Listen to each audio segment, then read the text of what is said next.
شروع اللہ کا نام لے کر جو بڑا مہربان نہایت رحم والا ہے۔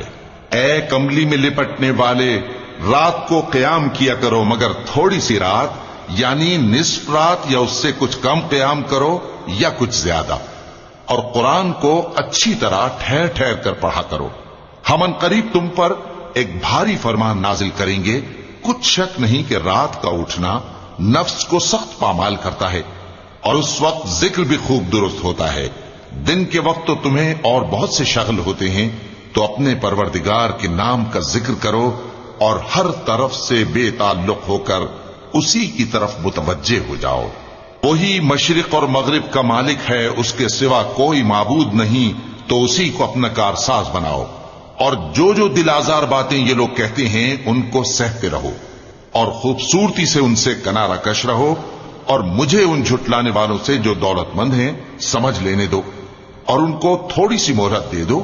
کچھ شک نہیں کہ ہمارے پاس بیڑیاں ہیں اور بڑی زبردست آگ ہے، اور گلے میں اٹکنے والا کھانا ہے، اور درد دینے والا عذاب ہے۔ جس دن زمین اور پہاڑ کانپنے لگیں اور پہاڑ ایسے بھربھرے ہو جائیں گے جیسے ریت کے ٹیلے، اے اہل مکہ، جس طرح ہم نے فرعون کے پاس موسیٰ کو پیغمبر بنا کر بھیجا تھا، اسی طرح تمہارے پاس بھی محمد صلی اللہ علیہ وآلہ وسلم ایک رسول بھیجے ہیں جو تمہارے مقابلے میں گواہ ہوں گے۔ سو فرعون نے ہمارے پیغمبر کا کہا نہ مانا، تو ہم نے اس کو بڑے دردناک انداز سے پکڑ لیا۔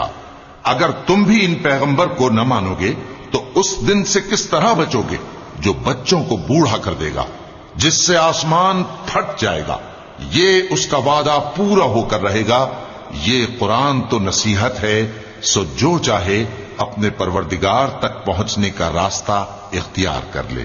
تمہارا پروردگار خوب جانتا ہے کہ تم اور تمہارے ساتھ کے لوگ کبھی 2/3 رات کے قریب اور کبھی آدھی رات اور کبھی تہائی رات قیام کیا کرتے ہو، اور اللہ رات اور دن کا اندازہ رکھتا ہے۔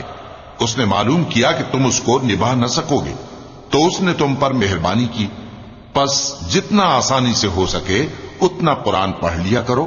اس نے جانا کہ تم میں بعض بیمار بھی ہوں گے، اور بعض اللہ کے فضل یعنی معاش کی تلاش میں ملک میں سفر کریں گے، اور بعض اللہ کی راہ میں لڑیں گے، تو جتنا آسانی سے ہو سکے اتنا قرآن پڑھ لیا کرو، اور نماز قائم کرتے رہو، اور زکوٰۃ ادا کرتے رہو، اور اللہ کو نیک نیتی سے قرض دیتے رہو، اور جو عمل نیک تم اپنے لیے آگے بھیجو گے اس کو اللہ کے ہاں بہتر اور صلے میں بہت عظیم پاؤ گے۔ اور اللہ سے بخشش مانگتے رہو، بے شک اللہ بخشنے والا ہے، مہربان ہے۔